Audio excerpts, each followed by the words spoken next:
All right, Coach Phillips joins us for a few seconds. Coach, big game Friday night, 52-6. You win over North Buncombe. Your open thoughts? Yeah, I mean, we challenged the boys to respond to the bus ride and, a 2-hour plus ride going out there to a 3A school. And, the kids responded that well. And I thought they responded better in the North Buncombe game than they did against Hickory. Hickory were real sluggish for the first quarter. And my challenge was we got to be better to start the game. So they're excited. I'm sorry. That's all right. Weightlifting game. Yeah, they're in the weight room, so that's where they're happy at. So, but the boys responded. We come out fast. I mean, North Buncombe, I knew they were going to try to play hard, but we put up 2 quick scores in the first quarter, and I don't know, 35-0 halftime maybe. So the boys executed well. We cleaned up some of the sloppy penalties that we'd had against East Henderson. So I was proud of the execution. But everybody got a piece of the pie.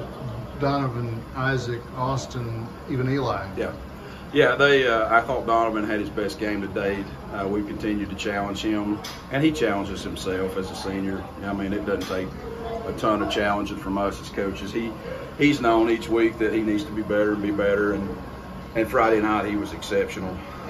He was 7 of 8 for over 200 yards and 2 touchdowns. And Cole Anderson was big for us receiving. He had 4 catches for 126 yards and a big interception in the first half. And of course Isaac and Austin, each had a few carries apiece. And Isaac was over 100 and Austin was just under, with a couple of 3 touchdowns between them. And Eli's a sophomore, Aguilar, that continues to get better and better for us. So it's good to have 3 kids back there that can carry the ball.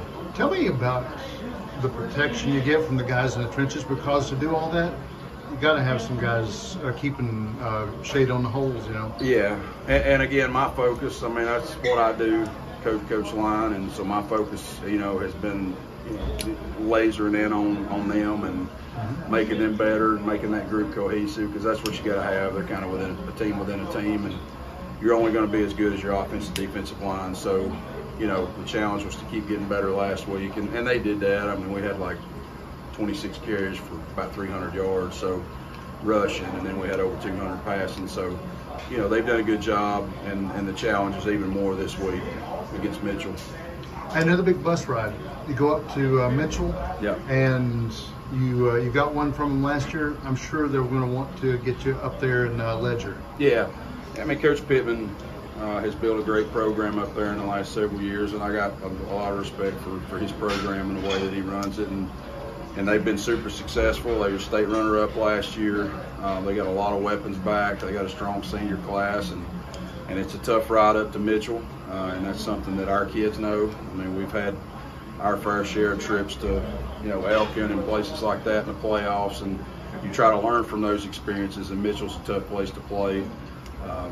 We went up there a few times back in my Swain days, and it was always war. So I expect this will be a war also.